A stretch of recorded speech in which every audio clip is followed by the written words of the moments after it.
अल्लाह ही है जो हर आवाज को सुनता है। उसी दिन बाजार में एक यहूदी आलिम भी मौजूद था। लोगों में उसका बड़ा नाम था। कहा जाता था कि वह तौरात और पुरानी किताबों का गहरा इल्म रखता है। वह दूर खड़ा ये सब मंजर गौर से देख रहा था। उसने देखा कि जहाँ सारे बच्चे शोर मचा रहे हैं, वहीं एक बच्चा सबसे अलग खड़ा है। उसके दिल में सवाल उठा, ये बच्चा दूसरों से जुदा क्यों है? ये भूतों की तरफ क्यों नहीं देखता? इसकी निगाहें बार बार आसमान की ओर क्यों उठ जाती हैं? हैरानी से भरा वह धीरे धीरे पास आया और पीछे से देखने लगा। जैसे ही उसकी नजर आपके दोनों कंधों के बीच पड़ी, उसका चेहरा फीका पड़ गया। वहाँ मोहर ए नबूवत साफ नजर आ रही थी। उसके होंठ थरथराए और बड़बड़ाते हुए कहा, यही वह आखिरी नबी है। यही वह है जिसकी निशानियां हमारी किताबों में सदियों से लिखी हैं। लेकिन उसी पल उसके दिल में जलन की आग भड़क उठी। उसने सोचा, नबूवत तो हमारी कौम को मिलनी चाहिए थी। यह अरबों का बच्चा कैसे? शाम होते ही वह अपने साथियों के पास पहुंचा। कई यहूदी आलिम जमा हुए। उसने कहा, आज मैंने उसे देख लिया। उस बच्चे की पीठ पर नबूवत की मुहर है। वह बुतों को नहीं मानता। उसकी निगाहें सिर्फ आसमान की ओर उठती हैं। वही आखिरी नबी है। यह सुनते ही बाकी आलिमों के चेहरे पीले पड़ गए। एक ने तौरात की इबारत पढ़ते हुए कहा, यहाँ लिखा है, मैं उनके भाइयों में से तुम्हारे जैसा एक नबी उठाऊंगा। दूसरे ने कहा, भाइयों से मुराद बनी इजराइल के भाई हैं, यानी अरब, क्योंकि हजरत इस्माइल अलैहि सलाम और हजरत इसहाक अलैहि सलाम दोनों हजरत इब्राहिम अलैहि सलाम के बेटे थे।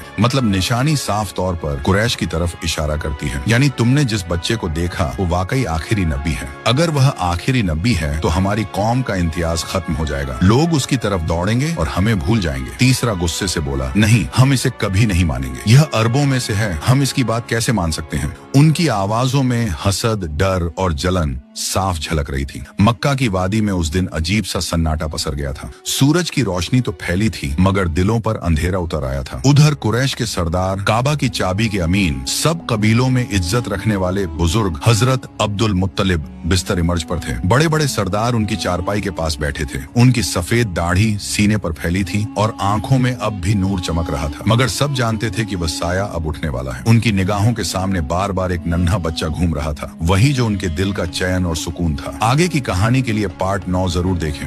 और अल्लाह की कसम, जिसने इस वीडियो को देखा और आगे तक शेयर ना किया तो समझ लो कयामत के दिन तुमसे इस चीज का हिसाब लिया जाएगा मेरे भाइयों, क्योंकि इसने अल्लाह तबारक व तआला